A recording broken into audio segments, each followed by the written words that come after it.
Essa palestra será ministrada pelo Antônio, engenheiro civil, com mais de 30 anos de atuação no mercado de isolamentos estáticos e 13 anos atuando na Metax. Bom, agora eu vou falar um pouquinho sobre a empresa. A Metax é uma empresa especializada em engenharia de acesso e segurança, fornecendo equipamentos para a construção civil e montagem industrial desde 1983. A empresa se destaca pela prioridade de segurança do trabalhador, qualidade certificada conforme a norma ISO 9001 e atendimento personalizado oferecendo soluções inteligentes de engenharia e suporte técnico de garantia e pós-venda. A Metax é a escolha preferida de grandes indústrias e empresas de construção civil. Então, vamos dar boas-vindas ao Antônio para apresentar.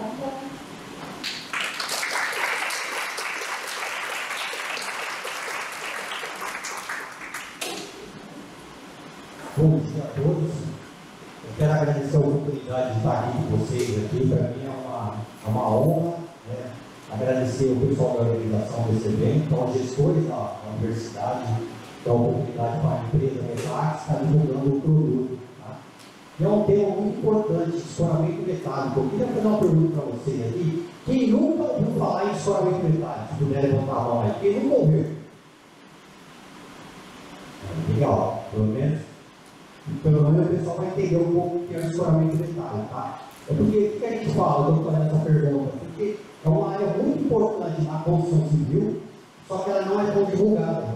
Ou seja, a gente tem até dificuldade de contratação de mão de obra, tá? Para o ramo da engenharia, né? Para o nosso setor de engenharia. Porque é uma área muito específica, né? E a gente tem dificuldade. Então a gente acaba formando profissionais, né?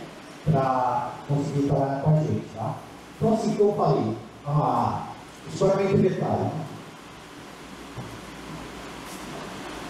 Eu vou falando aqui sobre escoramento metálico, tá? Tem escoramento de madeira, não vou entrar o mérito de qual é o melhor, qual é o pior, eu vou falar sobre as vantagens do escoramento metálico, tá, ok? Para não ter nenhum problema com quem trabalha com esse tipo de obra, tá? Com esse tipo de equipamento, seria lá, eu falei, tá?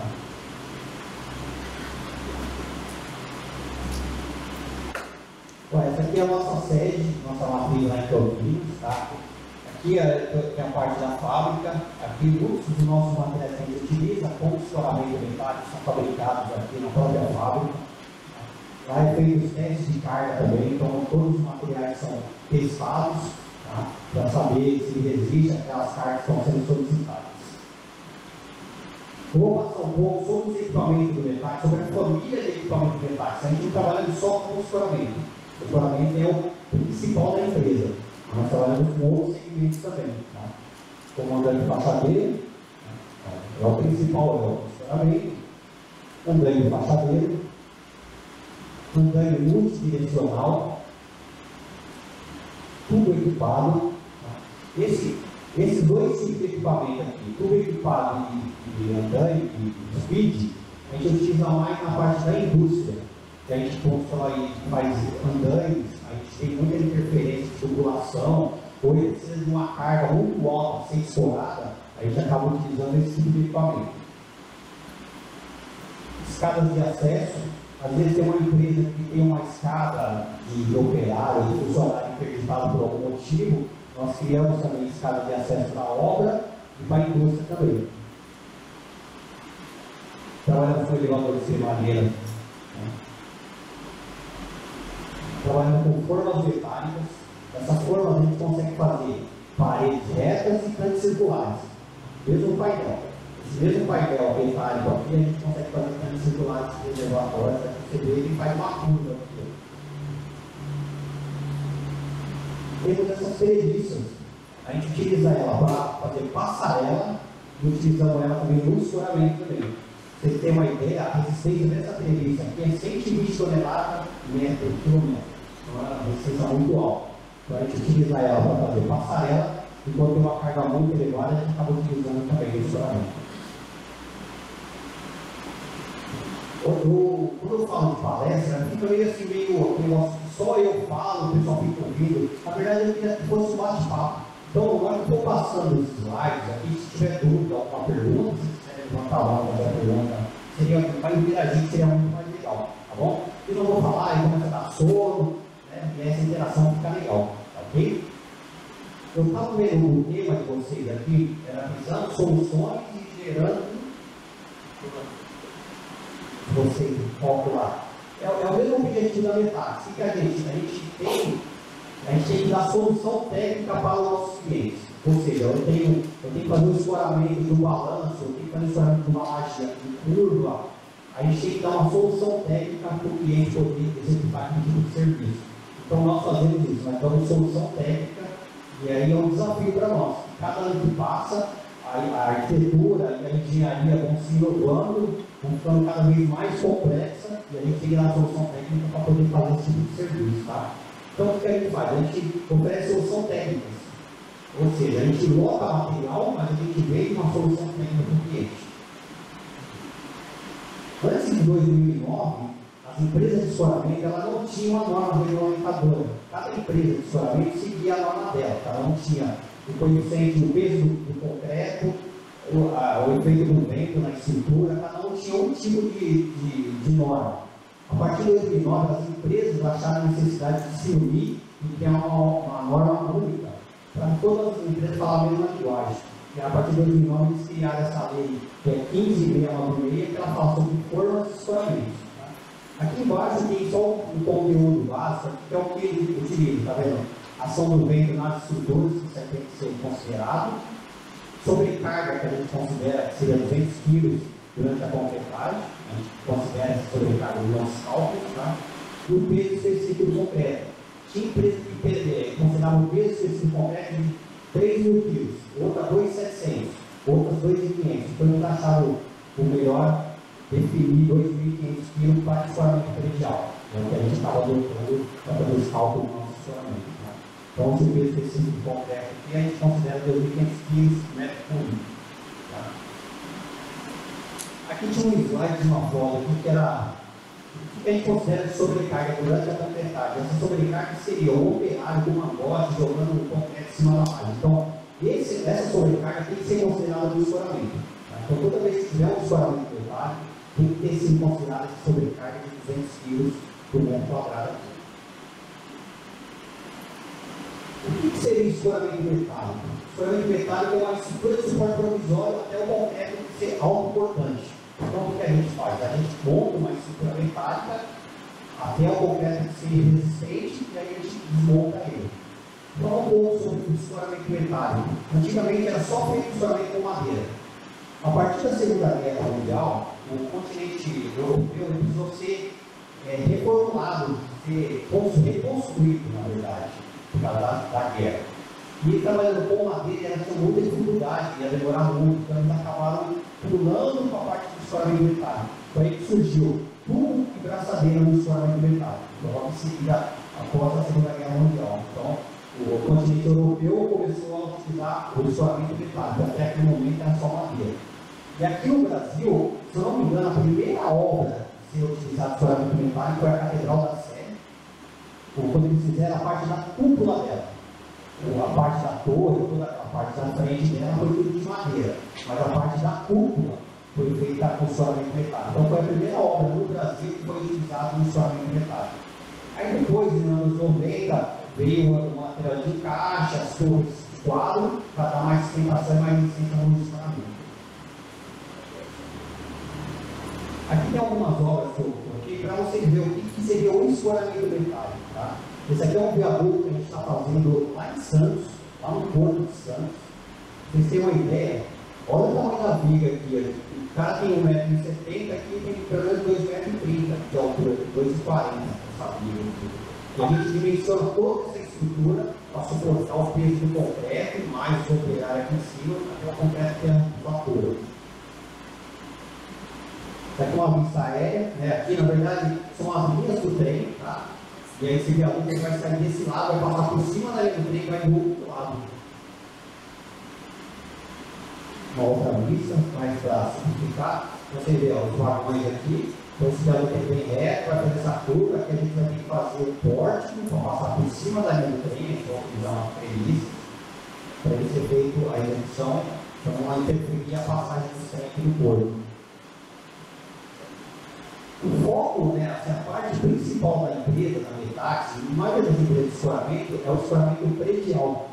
É onde que gera mais receita para as empresas, são o escoramento predial. Aqui é uma montagem de vigas, a gente monta as torres, faz as formas e acaba executando, né, a montagem das torres aqui. A torre aqui já está montada, já foi concretado já. E esse aqui é uma obra que a gente fez, que é um pé direito triplo aqui. Se você analisar, a torre começa aqui embaixo, passa por aqui e vai lá estourar lá em cima. Então a gente acabou utilizando torre metálica aqui, torre estrutural, para a gente poder atingir essa altura e conseguir pegar esse peso todo nessa laje. Esse aqui é uma outra obra que nós estamos fazendo, que é um reservatório. Essa parte central aqui vai ser uma laje mais espessa do que essa, que fosse um capitel. Tá? Eu gosto dessa laje mergulhada, porque você tem um capitel, que é para ele transferir a carga da laje para os pilares. Aqui vai ser um capitel grande aqui também. Então a gente vai fazer uma parte da concretagem que ainda estava sendo montado ainda, tá? Mas aqui eles vão completar aqui, que é diferente da espessura da laje aqui. Essa aqui é uma obra que a gente está fazendo, então eu falei para vocês. A engenharia está sempre se inovando, cada vez está avançando, cada vez tem mais novidade. Esse prédio aqui, se você olhar aqui, tem um pé direito quadro do aqui. E antigamente, o escoramento era tudo feito com madeira porque era pé direito baixo, pé direito de 3 metros, 3 metros e 20, então o eucalipto ele suporta e atende essa altura. Hoje em dia as obras estão com pé direito alto, pé direito duplo, triplo, quádruplo, e aí a necessidade do escoramento metálico. Nessa parte, a madeira não substitui o escoramento metálico. Então é necessário fazer um suporte, um torre, para você poder escorar essa laje. Aqui que eu falei, o escoramento metálico é muito importante para a engenharia. Só que é pouco divulgado nas universidades. Eu acho que poderia ter um foco maior. Algumas universidades não é nem comentado, em algumas elas dão uma pincelada só. Mas a gente aprende cálculo de essência dos materiais, raio de giração, feito o teorema, o diagrama de força cortante. Então, tudo isso a gente vê na faculdade, mas a gente não sabe onde a gente acaba utilizando. Então, na parte da construção civil e na parte de escoramento, a gente acaba trabalhando com isso. Com momentos, tá? Aqui é uma parte que a gente está fazendo. Quando a gente faz o cálculo do nosso escoramento, nós definimos a distância de um barrote para o outro. A gente chama de faixa de influência ou área de influência. A gente calcula qual é o peso de carga que está caindo em cima de cada peça do nosso equipamento. Então, a partir desse momento, a gente consegue desenvolver o peso e dimensionar a estrutura que vai estar suportando essas vias. Aqui um corte me mostrando. Aqui para a laje também, a gente chama de faixa de influência ou área de influência também. Nós calculamos o peso da laje, o peso específico da laje, calculamos a área de influência ou a faixa de influência que está atuando sobre cada peça, e desse motivo a gente acaba definindo essa distância entre um barrote e o outro. Aqui a gente está fazendo um cálculo de carga pontual na escora. A gente tem uma escora aqui central, a gente calcula a área que está caindo em cima de cada escora, e a gente faz o cálculo e vê se essa escora está suportando ou não. Então, se não estivesse passando essa carga, a gente teria que diminuir essa distância daqui. Qual seria a vantagem do escoramento metálico em relação à madeira? A alta capacidade de carga, ou seja, a madeira, o eucalipto, a gente não tem um valor específico de quanto ele suporta. Nós temos toras de 10, de 12, de 8, de 7, de madeira verde, de madeira já seca, já, então a gente não sabe qual seria a receita daquela tora de eucalipto. Por isso que muitas obras a gente vê, você passa em frente, a obra tem um monte de eucalipto lá, o cliente compra um lote de eucalipto, o que ele tiver na obra ele põe lá, coloca para escorar lá, porque ele não sabe quanto ela resiste. A diferença do escoramento metálico, a gente calcula pontual, cada carga que vai em cima de cada equipamento. Então seria alta capacidade de carga, confiabilidade, precisão do nivelamento da altura, porque o eucalipto, se você cortou ele com 3,20, pé direito de cima é 3 litros, você já não consegue. Você tem que colocar uma cunha, esse é um pé direito duplo, você já não consegue, ele não pode fazer uma emenda do eucalipto, que perde muita resistência.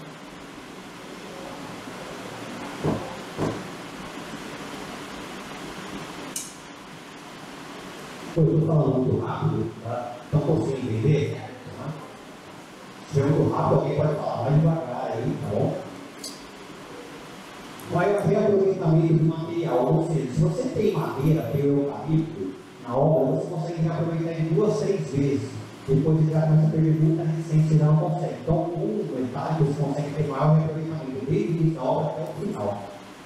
Rapidez na montagem, permite um layout muito mais limpo, porque você diminui o número de pontuais que vai ter no escoramento, ou seja, vai ter um layout mais limpo da sua laje escorada, então você consegue transitar ali muito melhor a sua obra, o equipamento.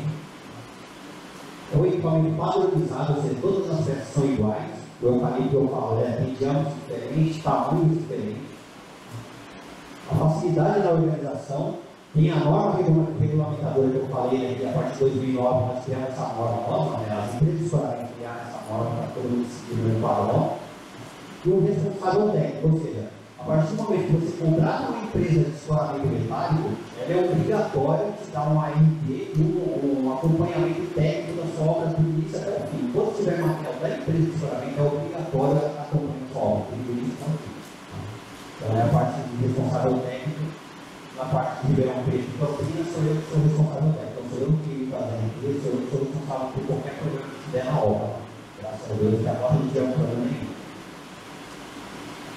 Aqui eu só coloquei só para. Eu estou sempre simplificando isso aí, porque na última palestra que eu apresentei, eu falei um pouco sobre as vantagens sobre metal de madeira, e algumas pessoas entenderam errado, que eu não estava fazendo, dizendo que não tem projeto de madeira, que não tem projeto de viga de madeira, pilares, mas escoramento metálico ou escoramento de madeira não tem projeto. Não tem um fornecedor da madeireira que fala assim, ó, você põe a cada 10 folhas de eucalipto e 2 metros quadrados. Ele não fala, ele vai vender umas folhas de eucalipto lá. Então eu coloquei aqui só para vocês simplificar, só para entender um pouquinho qual seria o escoramento de madeira e o escoramento metálico. Tá? Madeira. Então seria extremamente rudimentar, tá vendo? Os aconselhados geralmente é de eucalipto. Esse tronco tem um diâmetro, tá vendo? Aproximadamente de 10 centímetros. Só que aí já pegou obras com diâmetro de 8 e obras com diâmetro de 12 centímetros. Ou seja, a resistência dessas peças são diferentes também, não são iguais. Tem muitos que falam assim, mas eu uso pontalete, ele é aparelhado, ele é mais uniforme. Só que também eu não sei qual seria a receita desse material, eu não sei que tipo de madeira que é utilizado, foi fabricado esse pontalete também. Então a gente não tem uma certa informação disso daí. Então a dificuldade que a gente tem em algumas obras, eles não aceitar o metálico e falar, sempre usei madeira, deu certo, só que o metálico, nessas condições, ele é muito melhor, muito mais vantagem.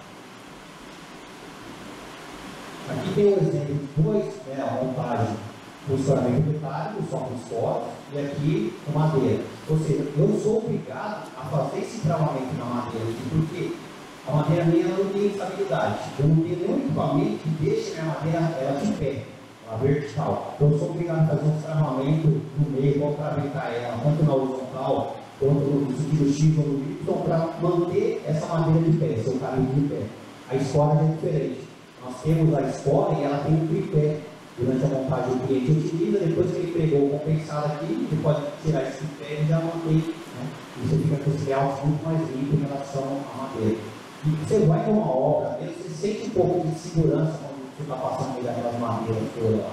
E pelo menos o metálico te dá uma segurança melhor. Tá? Aqui se fala as vantagens e as desvantagens de um. Às vezes o cara fala assim, mas a madeira eu compro uma tora de eucalipto por R$3. A espora de vocês é R$2 o aluguel dela. Só que no final da obra, nós temos que fazer o descarte desse material, o custo é mais alto, porque você tem que contratar uma empresa que é especializada em dar o fim desse material de construção civil, você não pode descartar em qualquer lugar, porque hoje em dia tem sustentabilidade. Então, assim, a trilha ambiental você descartar material de construção civil em qualquer local. Então, tem que ser um local específico, tem uma empresa específica que retira esse material. Então, assim, é muito mais difícil e muito mais caro. Então, no início da obra parece ser mais barata a madeira, só que no final da obra ela se torna mais cara. Aqui são os exemplos também para escoramento metálico em relação à madeira. Você vê que é muita madeira, você não consegue nem transitar aqui dentro. Aqui, ó. E aqui a gente tem uma viga de periferia aqui, escorado feito com escola, e aqui o escoramento de laje pré-moderno, laje pré, escorado com todo. Você vê que o layout é muito mais limpo, muito mais espaçado aqui. Aqui você não consegue nem transitar direito. Aqui, ó, aqui eu falei para vocês, se o cara compra um lote com 100 toras de eucalipto, se ele tiver 100 toras de eucalipto, ele vai colocar 100 peças lá no escoramento dele. Ele vai deixar uma peça lá de fora, ele vai colocar tudo, pode pôr aí, você não suporta, tudo aí.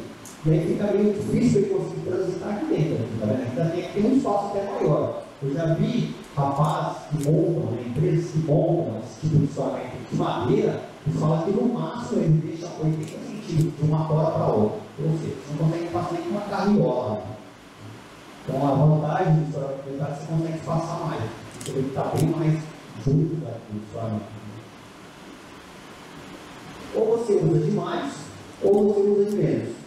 Nesse caso aqui é uma laje pré, uma laje geralmente uma laje leve, que não precisa de muito escoramento, mas aqui ele usou um eucalipto, uma tora de eucalipto, e ele usou uma tábua como principal aqui. E a tábua ela não resistiu, ela ficou aqui e a laje acabou deformando aqui, quebrando a bigota.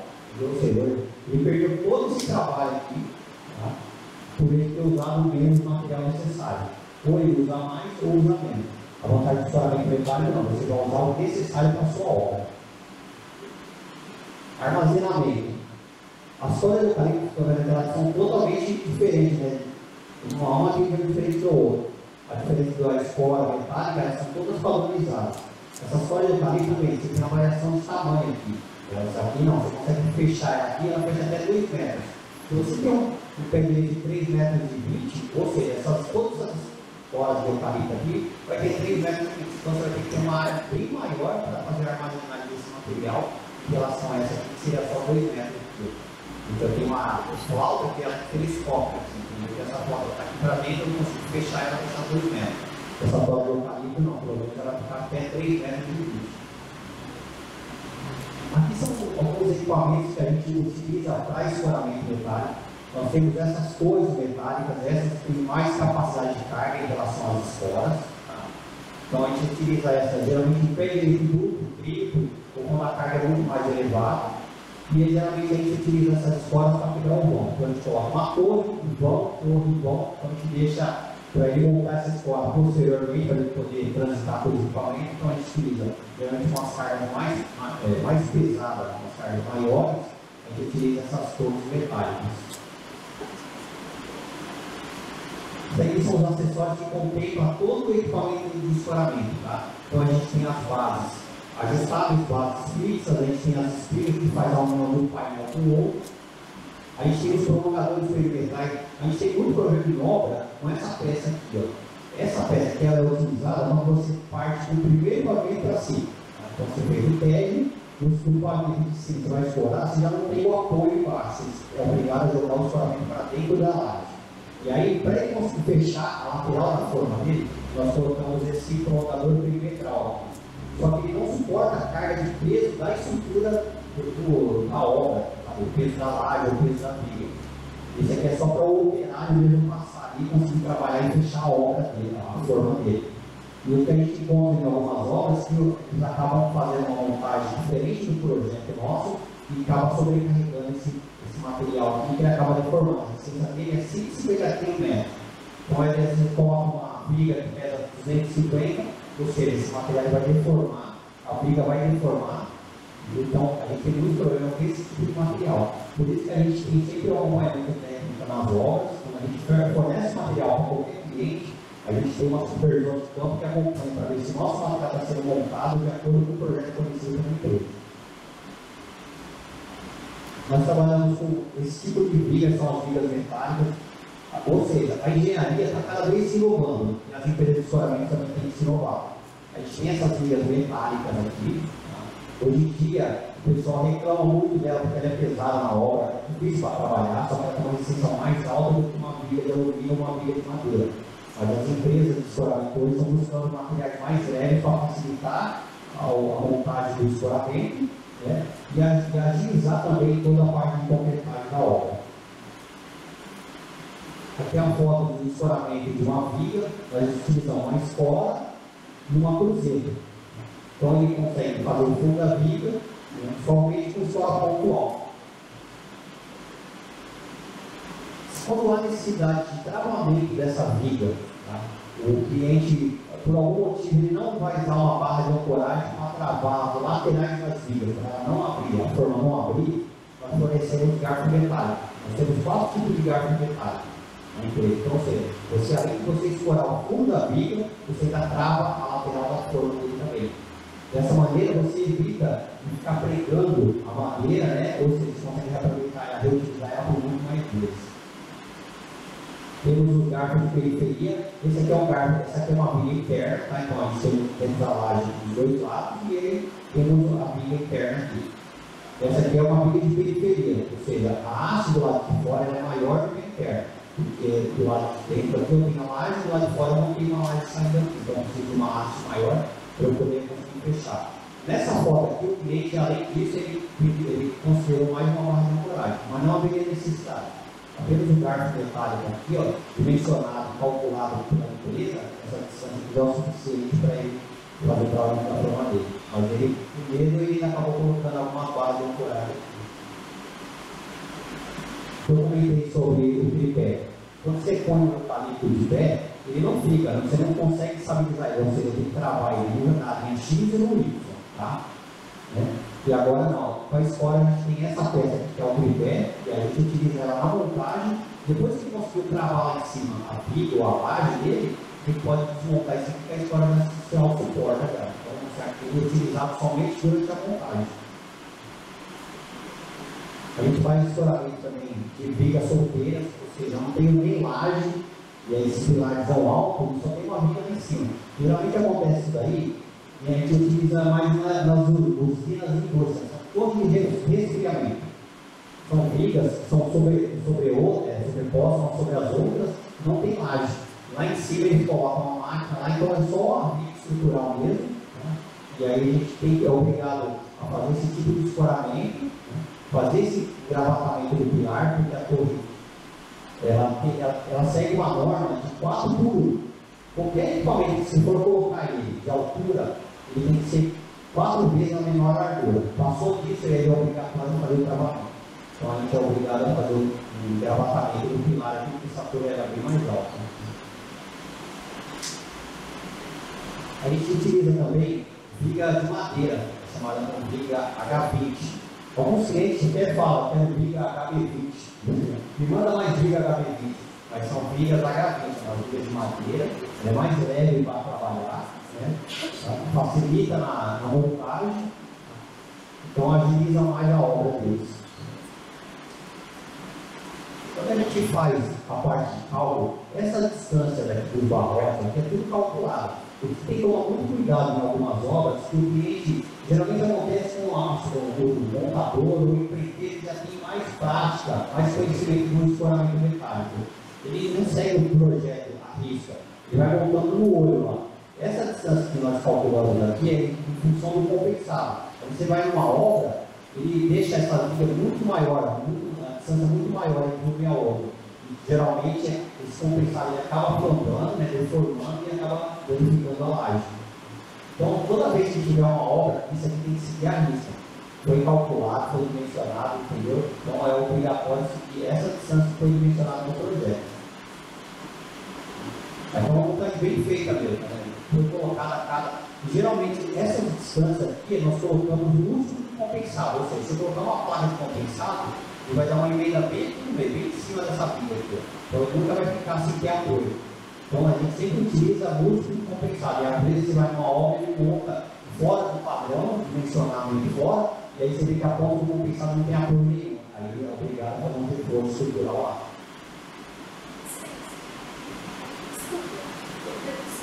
Eu queria saber que tipo de projeto você precisa da obra para planejar como você vai segurar. A gente precisa de projeto estrutural. Às vezes a gente recebe projeto arquitetônico. O projeto arquitetônico para nós é importante quando tem alvenaria. Ele mostra vai subir a alvenaria, porque às vezes na obra, antes de completar a laje, ele já vai subir na alvenaria para ganhar tempo lá. Então o arquitetônico para nós funciona nessa parte, porque aí a alvenaria serve de interferência.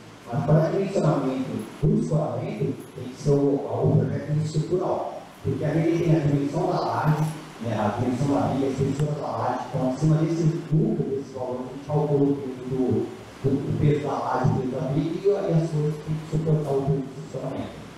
Às vezes precisam de detalhamento de forma, né? Forma não. Não, só se assim, você vai fazer uma forma específica, ela tem uma espessura embaixo, sei lá, você vai fazer um reforço embaixo da sua viga, ela tem uma dimensão maior. E assim, você vai fazer uma forma de madeira, você pode colocar o seu sarrafo deitado ou de pé, por terra. Geralmente, se você colocar ele de pé, você tem que usar mais linhas, mas ele tem mais resistência. Se for deitado, ele vai te dar usa menos, só que tem menos resistência, você vai gastar mais no barrote. Então, se caso você tenha uma estrutura dessa, uma forma, um dimensionamento diferente do que é considerado normal, é bom passar também. Porque o que a gente considera? A gente considera 5 centímetros do fundo do concreto até a nossa barrote, por exemplo.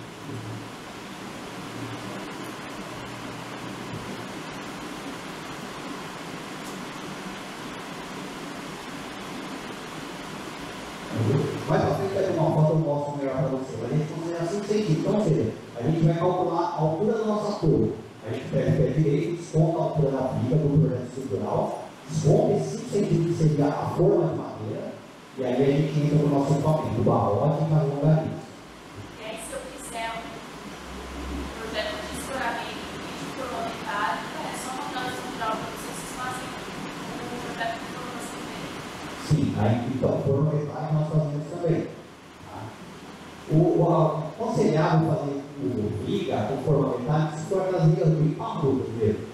Porque você fica porque é o material mais caro, esse material que a gente tem. A forma como você tinha aquele circular, aquele S lá, ela é o material mais caro, a empresa, uma parceria americana, né? Então, quando você faz um isolamento de viga, você vai ficar com o fundo dela preso, até ter a cor. Você vai até tirar as laterais, as formas laterais, mas o fundo vai ficar com ela presa.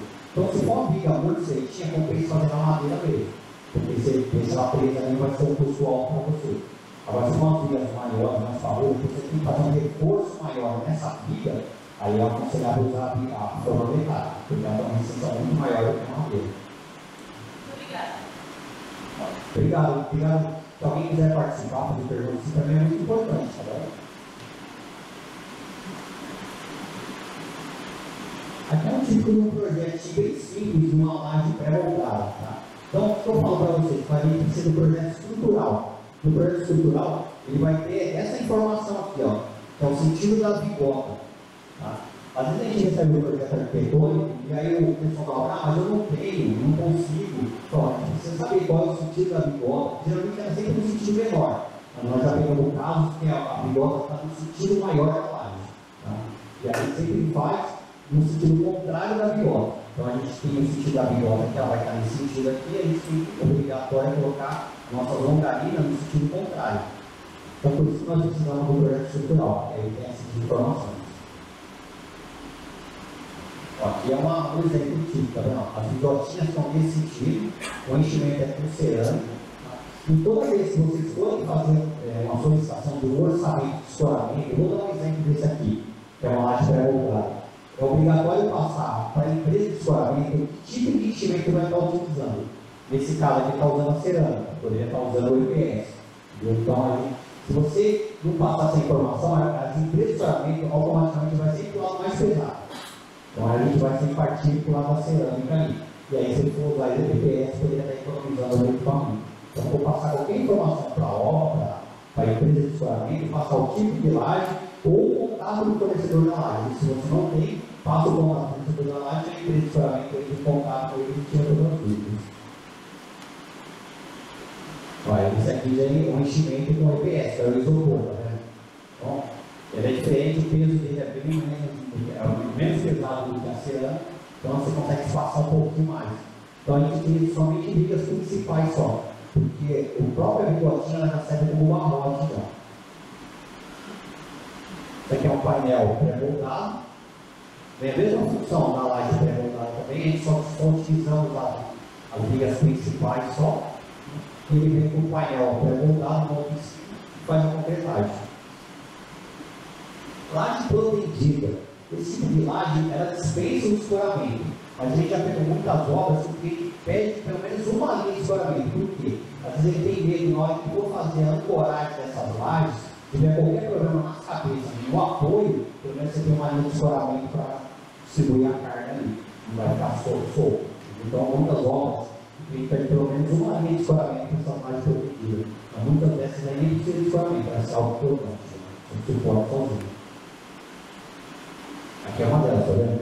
Ele está colocando uma laje protegida aqui, ó. Então, não há necessidade de escoramento metálico aqui, mas às vezes o cliente pede porque se durante a montagem essas vigas ficaram montadas um pouquinho a mais da dimensão que eles passaram, vai ter uma certa dificuldade na hora de pôr essa laje ali. Então, eles pedem para colocar um escoramento metálico, pelo menos só uma linha aqui no meio. Escoramento com cubeta. Eu estou vendo que a Astra também é um patrocinador do evento de vocês, ela fornece esse tipo de material, que é essas cubetas aqui. Nós fornecemos as réguas para trabalhar com essas cubetas. Ou seja, a Astra, então, um pouquinho da Astra, que é o apoiador de vocês. A Astra, essas cubetas aqui, essa aba que tem aqui, ó, ela parece um caixote de massa mesmo. Os quatro lados da aba da Astra é o mesmo dimensionamento. Então, uma encosta na outra. E aí você consegue fazer a completagem das vigas.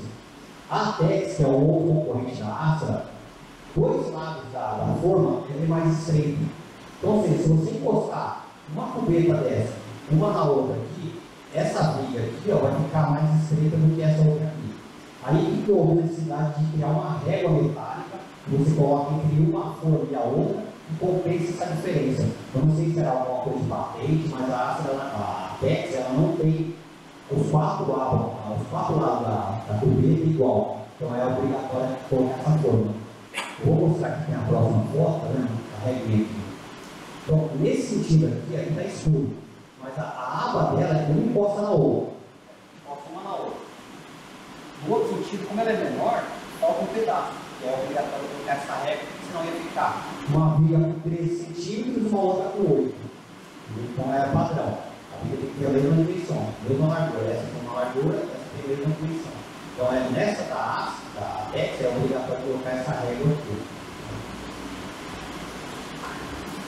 Ela vai aqui por baixo, tá vendo? A régua azul aqui, ó. Em cima do barrote, por cima do barrote entra essa régua, tá vendo? De um lado a cubeta encosta uma na outra.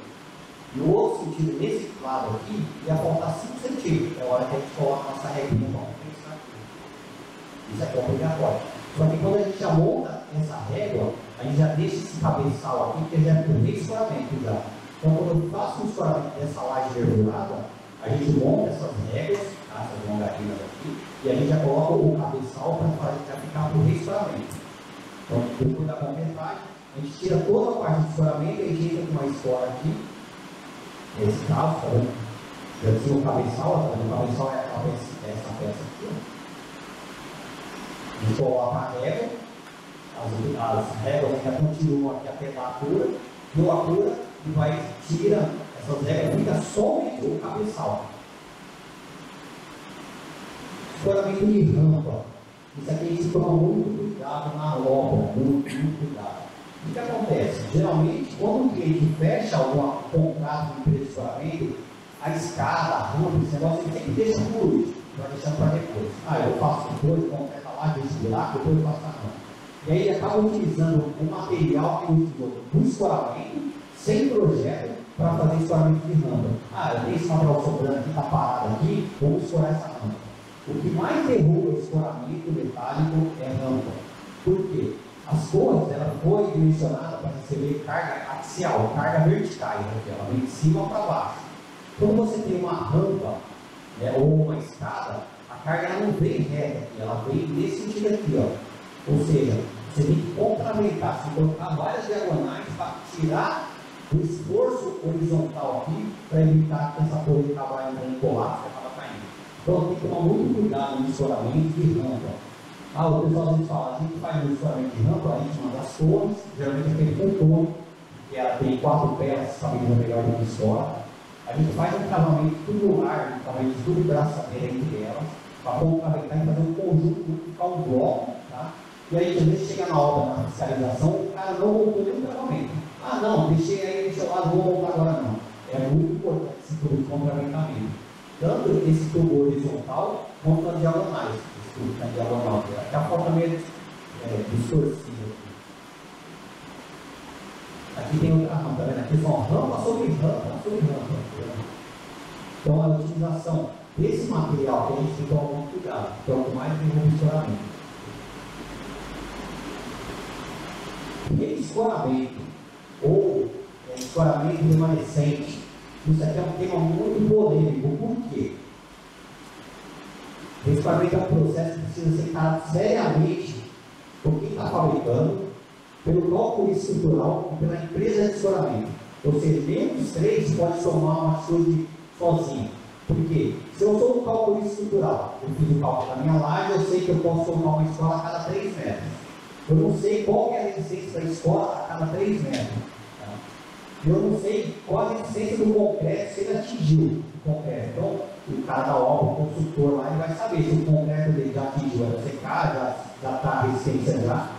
A empresa de escoramento precisa saber qual a distância máxima que ele pode colocar para ver se o material está suportando. E o estrutural para saber se esse vão que a empresa de escoramento está deixando suporta o vão livre.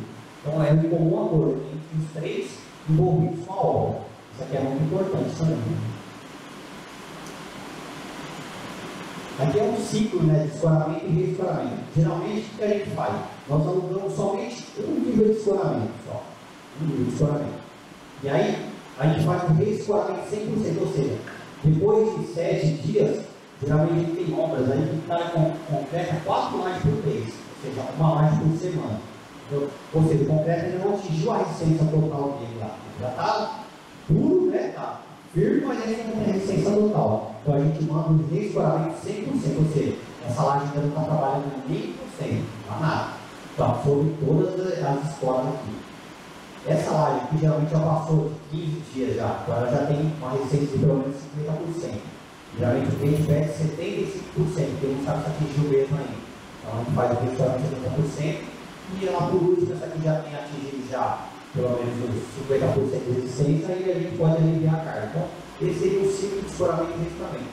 Um nível de escoramento e pelo menos mais uns 2 ou 3 de reescoramento. A gente tem um cliente, eu vou conversar com vocês sobre isso que falar. Geralmente o nível, o pavimento de transição é ali na periferia, onde tem aquelas bolas que atraem aguentar o peso de todo o pavimento. Tá? A gente tem uma obra que está sendo construída no Ribeirão Preto lá, que esse pavimento de transição, ou seja, essas vigoras, vai estar lá no 6º andar. E a gente conversando com o calculista lá estrutural, ele falou que para aquela laje aguentar, vai ter que ser restaurada 7 níveis. Ou seja, ela vai lá no primeiro subsolo. Então, assim, ele vai estar completando o 6º pavimento, ele vai ter pelo menos 7 níveis de restauração. Tá lá, ele não tem a resistência lá. Mas o normal de um predial comum, geralmente é esse ciclo. Geralmente o cliente pede restauramento, um restauramento 50% 2 vezes. Esse aqui, ó, tinha uma apresentação, ele era para se mover, mas né, na hora que eu fiz a apresentação, ele deu um pouquinho mais assim, ó. O que acontece em algumas obras? Você vai fazer um reescoramento, você vai ter que tirar a reescola depois, tá? Lá já deu a cura, eu preciso tirar uma reescola.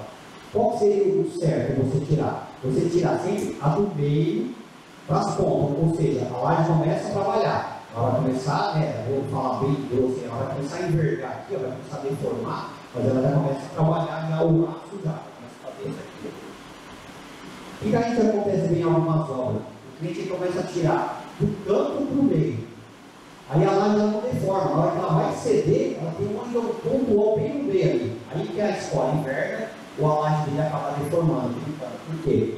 Em vez de ela trabalhar normal o aço dela aqui, ela vai trabalhar dessa forma aqui.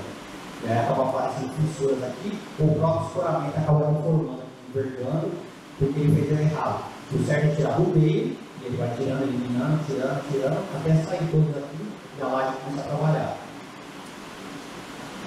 Marquise também. Isso aí também é muito, bem também clássico também do pessoal tirar. O que eles falam? Na laje eu tirei do meio do canto, na marquise eu também tirar do canto do meio, né? Ó, se ele tirar do canto pro meio aqui, ó, na hora que a laje ceder, ela vai apoiar nessa escola, nessa última escola. Ou seja, essa escola vai deformar aqui. Então, na marquise é o contrário. Você tira ela da ponta e vai tirando. Porque aí a laje, na hora que ela ceder um pouquinho, ela já vai estar trabalhando. Então, acontece muito. O cliente tirar e deixar a última escola aqui. Ó. Aí essa laje acaba trabalhando ao contrário. Ou seja, onde é para tracionar o aço, ele acaba sendo comprimido. Onde é para ser compressão, ele traciona. Ao contrário aqui, ó. Em vez de ele tracionar aqui em cima e comprimir embaixo, ele faz o contrário. Ele traciona embaixo e comprimir na parte de cima. Aqui é um riscamento da laje mergulhada, depois que você tirou todas as regrinhas. A gente coloca esse tipo daqui, que são lajes de balanço. Eu falei, a arquitetura, a engenharia está cada vez se inovando. E a gente está pegando muitos prédios, vários prédios, com balanço. Vigas de balanço, lajes de balanço.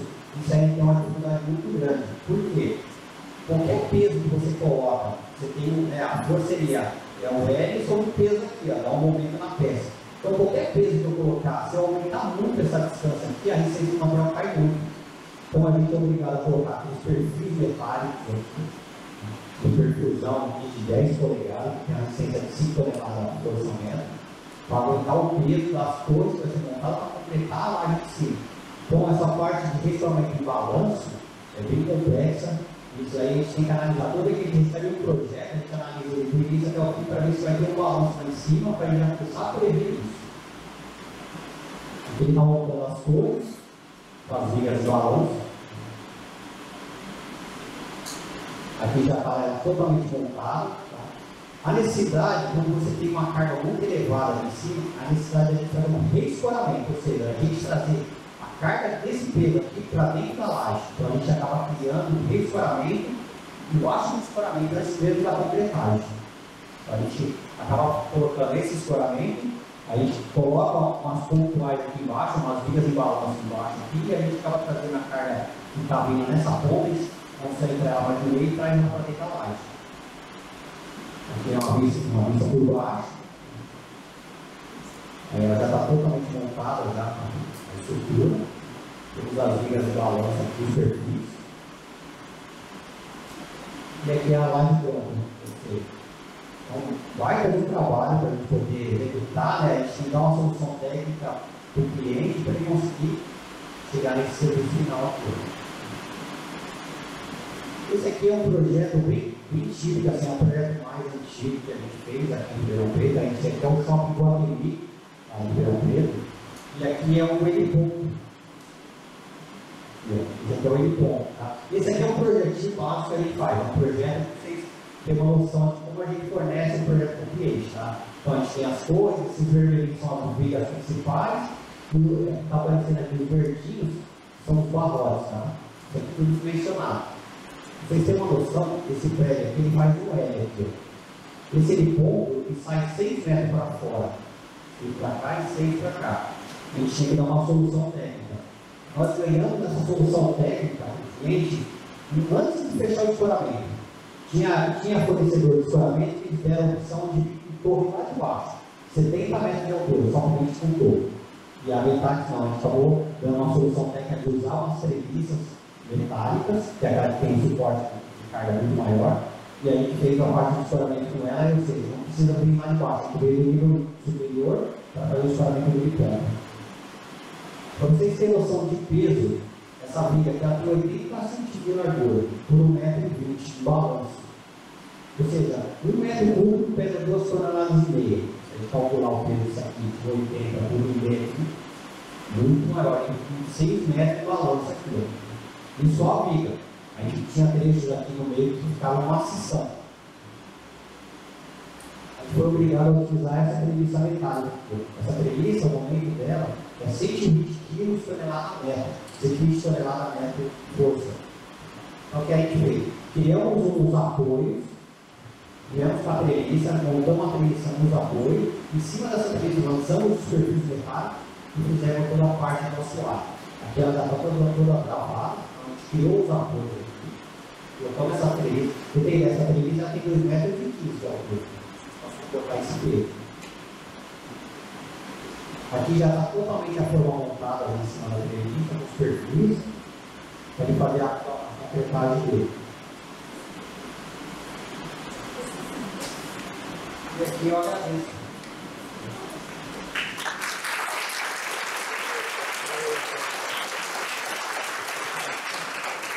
Não sei se eu falei muito rápido, tá? É que assim, geralmente a gente conversa muito na obra, a gente já fala com o pessoal que já está habilitado, que já está acostumado, então vocês que são estudantes de engenharia, talvez serão nossos clientes, já são clientes nossos já. Então assim, as dicas que você tiver, as dúvidas que você quiser tirar agora, pode cair.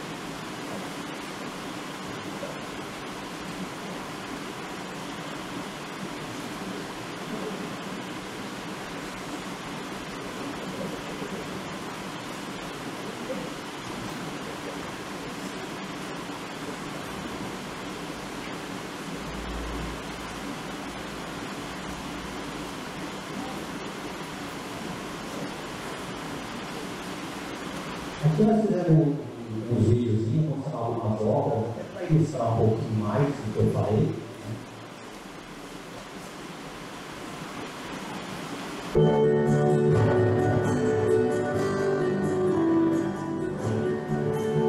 Essa obra é lá em Patos de Minas, é um viaduto.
Agradecer a oportunidade de estar representando a MEDAX e agradecer a presença de todos vocês aqui.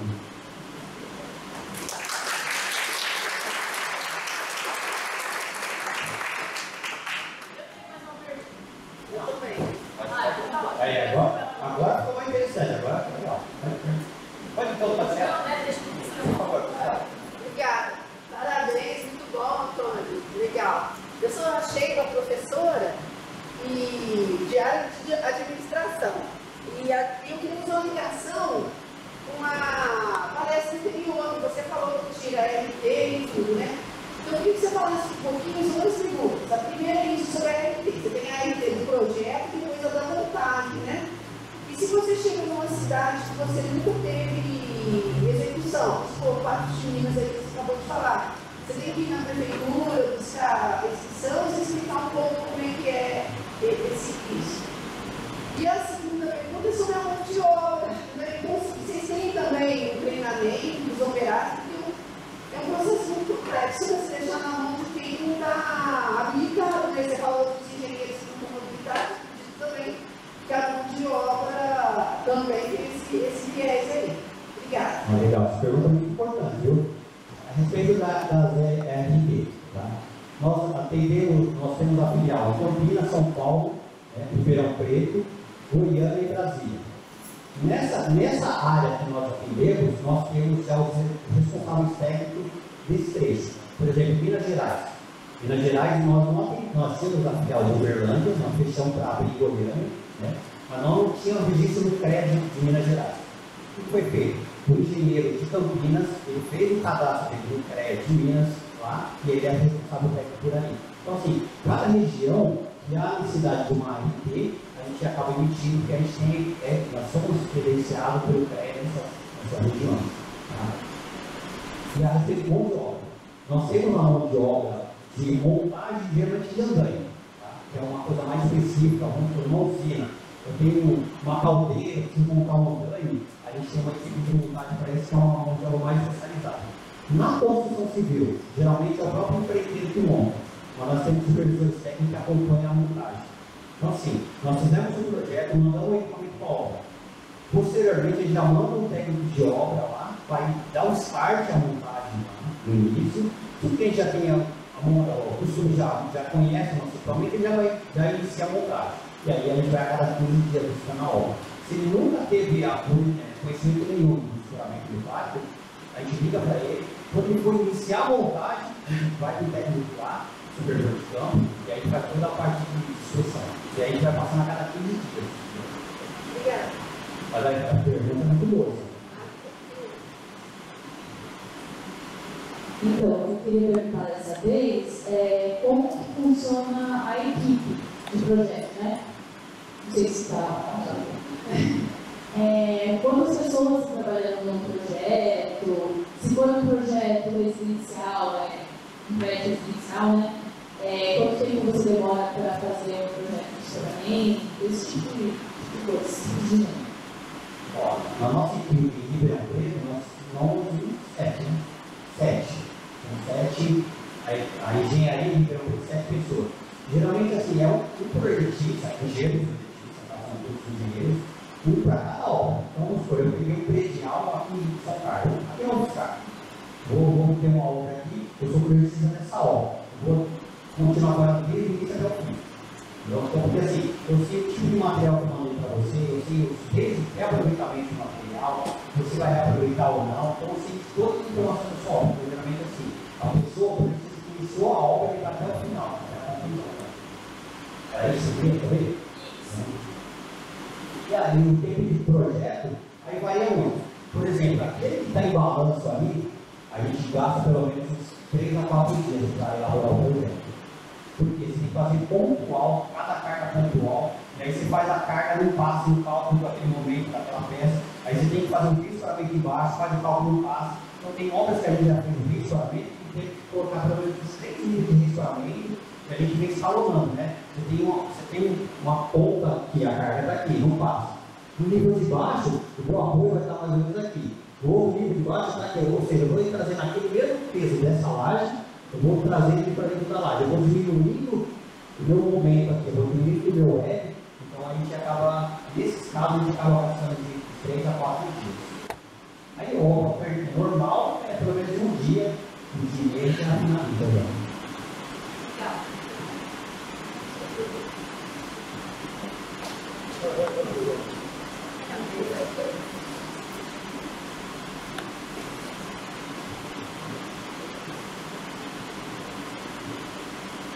Parabéns aí pela apresentação. Então, você falou muito do escoramento. A gente fala na nossa disciplina de escoramento remanescente.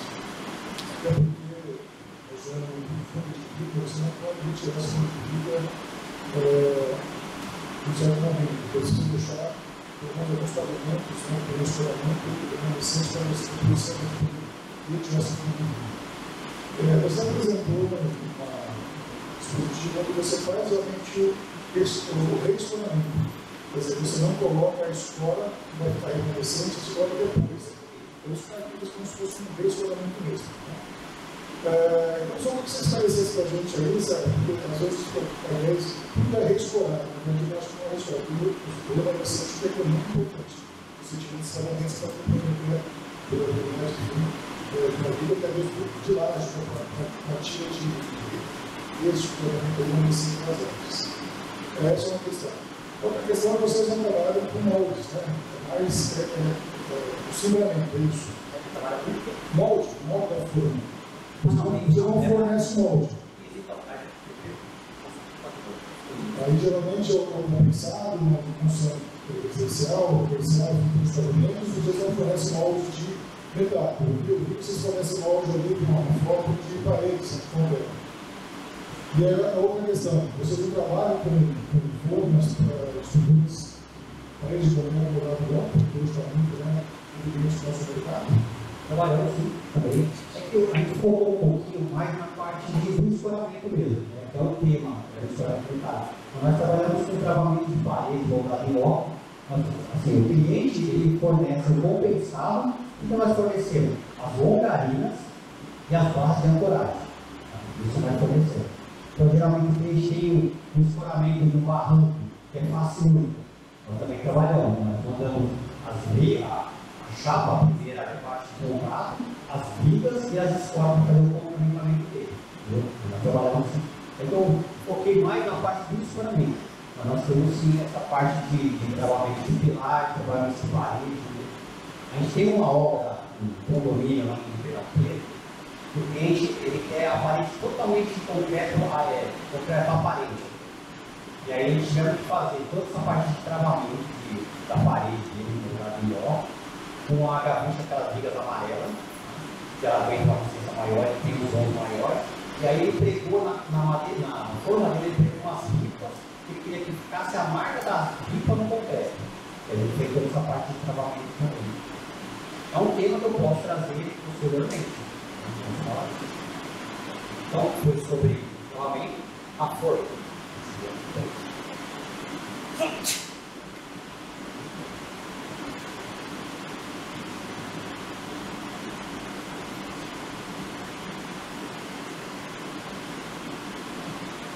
Essas aqui foram detalhes, tá? Aqui é uma parede, né, toda serpenteada aqui, mas esse tipo de painel aqui, ó, nós fazemos também para vigas, para parede também, normal, reta, bloco, fundação.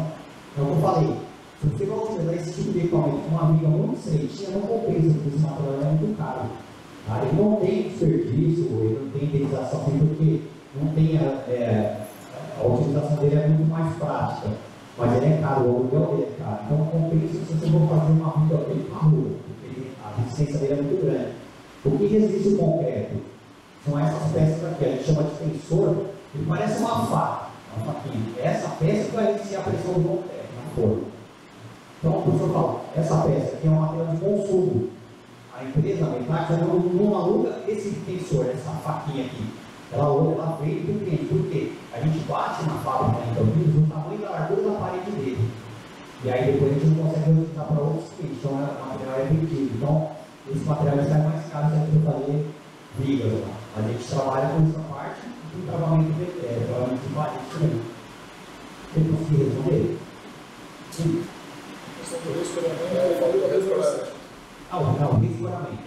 Eu falei, a gente é sempre com um acordo com o pessoal da obra também. O calculista, tem ideia, tem um calculista, o Ávila, ele faz um projeto estrutural, ele já passa os pontos de rescoramento, as distâncias que tem e a cada quanto dia pode tirar. Então a gente trabalhamos em cima dessa informação dele. Se a gente não tem essa informação, a gente vai com o consultor. Você completou a sua laje, você viu que o prova já atingiu, vamos pôr metade, o que a gente faz? Geralmente a gente manda 100% de escoramento, estourou. Ele vai reescorar, ele põe a reescora embaixo, 100%, como você saber que não estivesse trabalhando nenhum.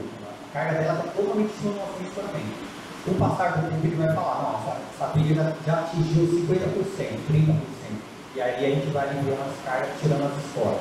A princípio a gente monta ela com 100% de escoramento, depois a gente vem com a reescora 100%, depois a gente vem desmontando. Eu poderia deixar as escolas claro, né? Tirar dúvidas sobre o escoramento remanescente, não sobre rescorar. Isso, então, esse rescoramento que a gente fala 50%, na verdade seria 60% do material, porque você vai tirando esse corte, você não pode tirar tudo, você vai tirar algumas, entendeu? Então quando eu coloquei lá 50%, a gente fala que seriam 60% de todo o escoramento, né? Porque alguns pontos ele ainda tem que ficar. Só que tudo isso é conversado com o cara da obra. Ó. Se eu tirar essa escora, ele vai ficar um bom de 3 metros. A sua viga vai suportar esse bom máximo aqui, aí ele vai ver o cálculo isso.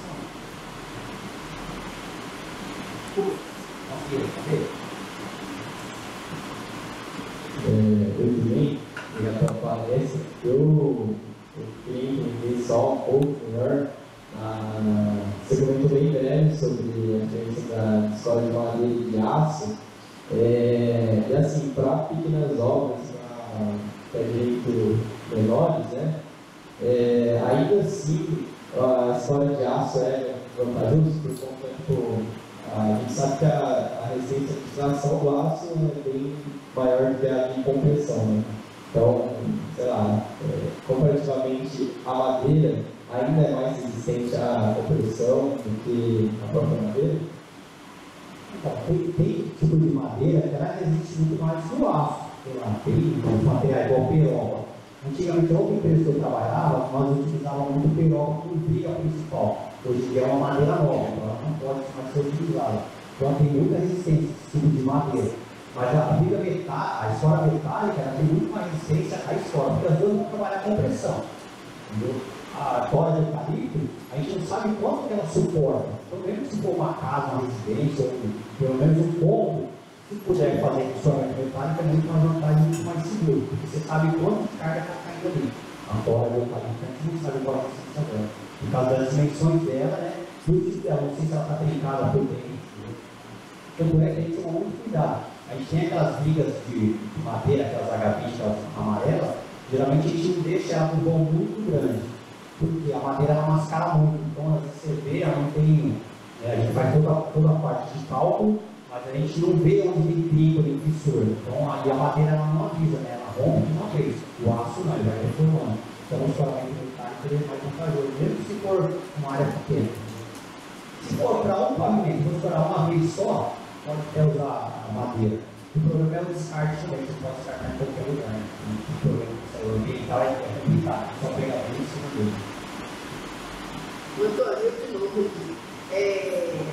Então, legal. Eu ia perguntar uma coisa em relação mesmo a essa alternativa de escoramento. Você falou bastante na questão da madeira, mas eu queria colocar um ponto também, que são os equipamentos metálicos não certificados ou não testados aí, né?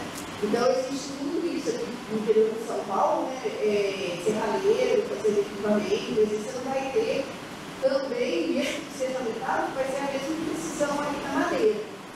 E aí eu queria te perguntar sobre esse processo de certificação, como que é esse processo de certificação, como é que é a produção do equipamento, qual que é depois o tratamento para melhorar a vida útil, a reutilização.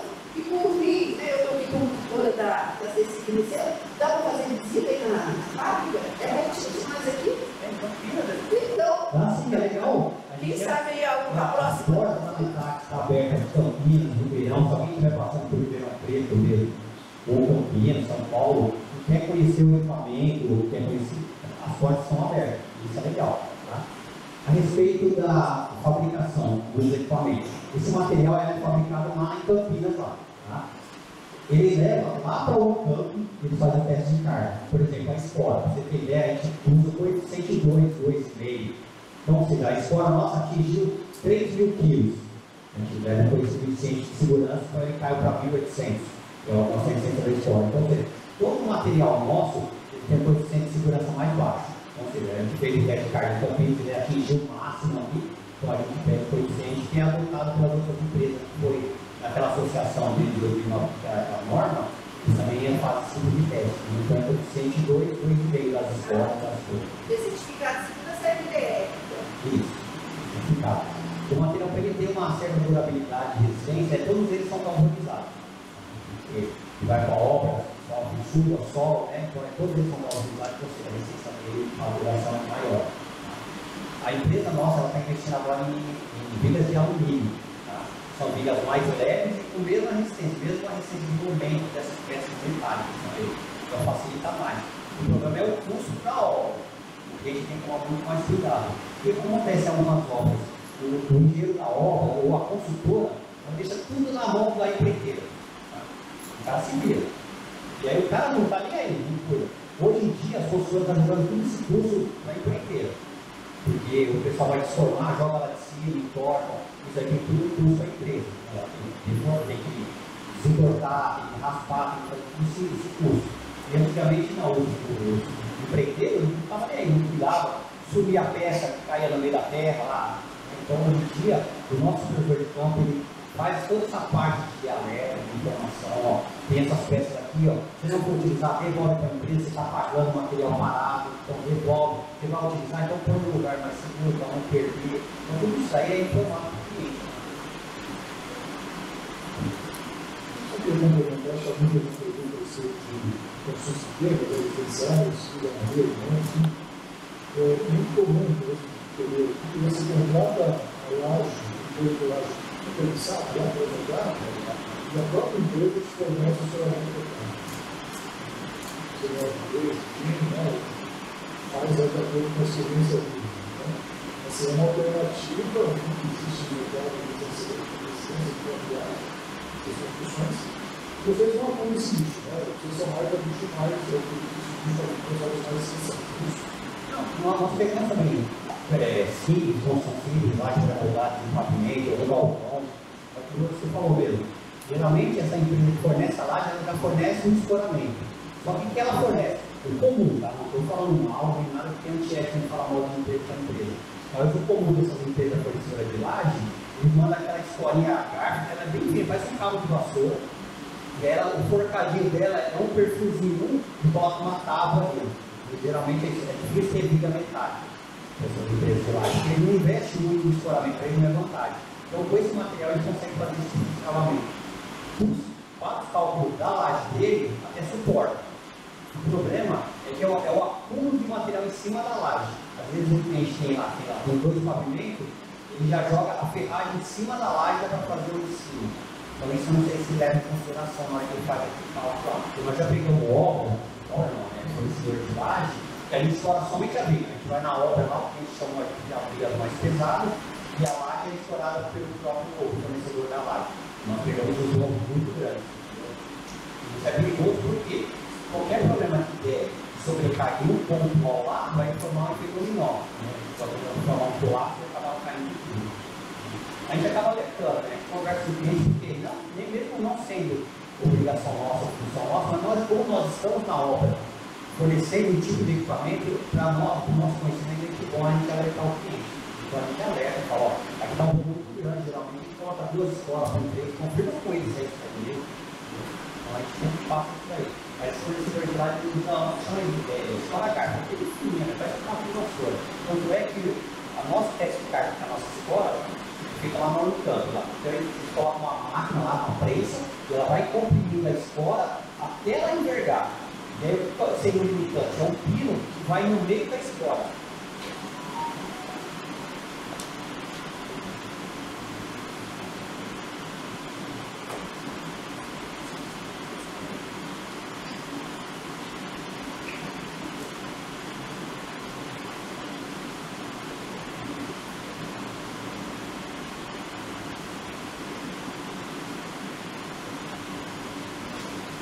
A escola é feita em 3 pontos, que é a gente tem a flauta, a gente tem o couro e tem o copo.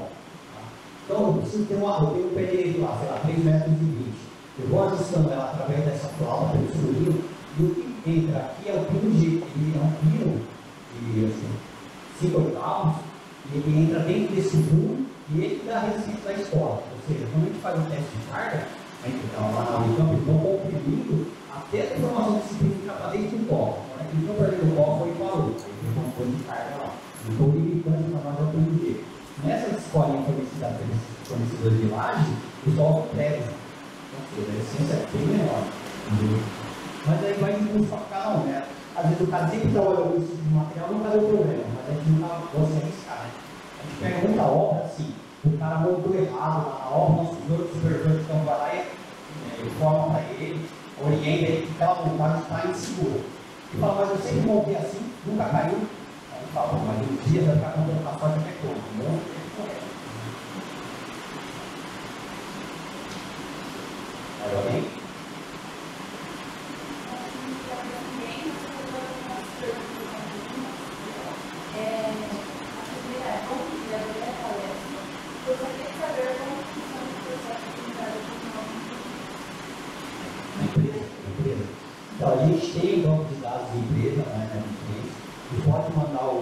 fornecer, enviar os currículos para a nossa base de dados.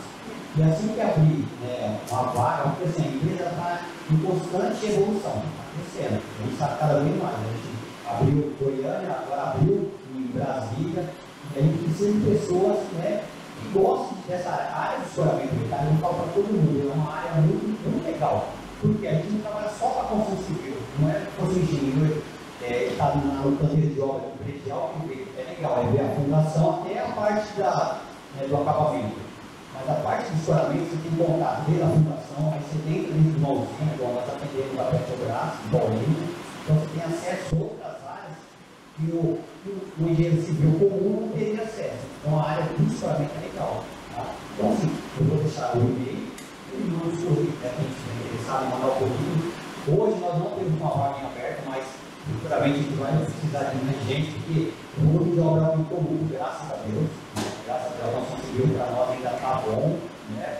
Nosso coordenador lá de Campinas, que foi lá e disse que pelo menos até 2024, pelos que falaram em 2025, a nossa civil já vai estar crescendo bem, então a tendência é a gente crescer cada vez mais e a gente vai precisar de dinheiro por isso.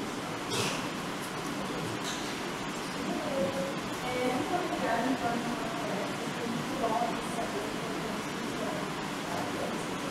Só para avisar que no final da vai estar Obrigado, microfone.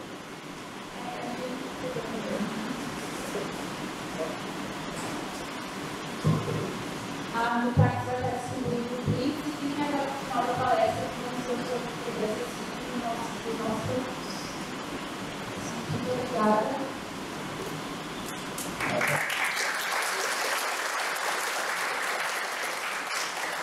Vou deixar o e-mail, né? Tá bom? Vou deixar o e-mail lá. Qualquer dúvida que vocês tiverem, mesmo não tem obra para mim, não tem problema nenhum. Estou montando uma obra, eu peguei outro fornecedor, mas eu estou com uma dúvida aqui. Pode entrar em contato com a gente esclarece também, tá bom? Eu espero contar com vocês, a Retax, fornecer equipamento para a obra de vocês, futuros engenheiros aí, tá? Então, quero ver vocês lá na empresa, lá, tá bom? E a porta da Retax está aberta para qualquer um, se quiser fazer a visita, vai estar aberta mesmo, tá? Não estou falando só para a palestra, não. Para conhecer o equipamento, ver